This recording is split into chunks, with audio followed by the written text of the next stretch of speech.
the sad truth is, there's surprisingly little we can learn about our employer brand and the work we do by looking at another company.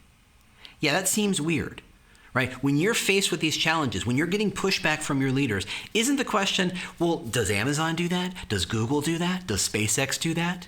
Probably. I've heard that a million times. I've heard questions of, well, I don't know what to do, so let's look at what Amazon does, or let's look at what Google does. When faced with the unknown, when faced with a complicated, messy situation, HR and TA have a tendency to ask the question, what are they doing? And that is a game of follow the leader, and that is a game that you can't win. And we'll talk about why in a second.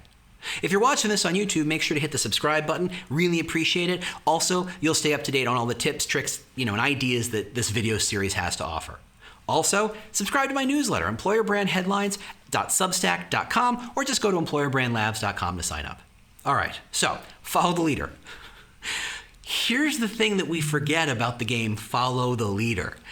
You can't win.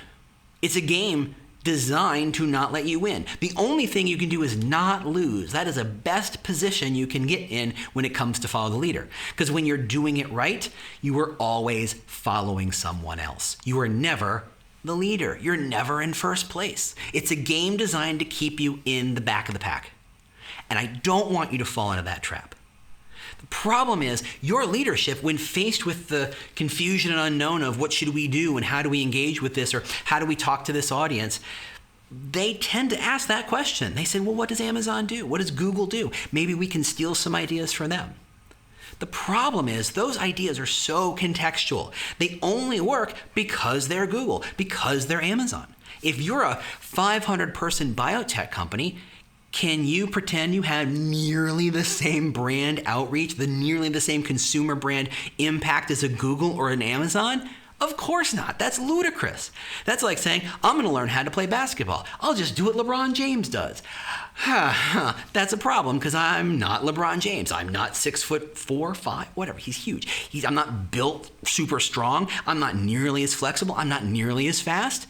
If I want to learn how to play basketball, I don't follow the leader. What I should be doing is following someone else, someone who looks more and sounds more like me, someone who can see and has found the opportunities that a smaller company, a smaller guy, a chubbier guy might leverage. That's the game. Don't follow the leader. You need to find someone who's breaking rules and asking yourself, why do them breaking the rules? Why does that work? That's where you need to be. Your first instinct, whenever it comes to, should I follow the leader? The answer is no. You never follow the leader. What you should be doing is figuring out how to be the most your brand you can possibly be. The great quote is, the genius is the person who is most themselves, by Thelonious Monk, the jazz pianist. That is what employer branding is all about.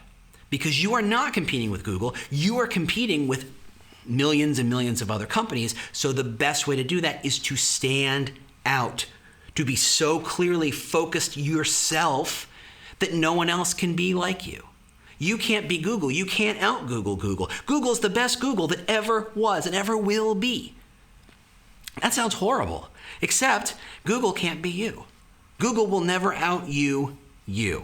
So stop playing follow the leader and start thinking about how do you do things differently, think through things differently, and that is how you'll win employer brand. Thanks for listening.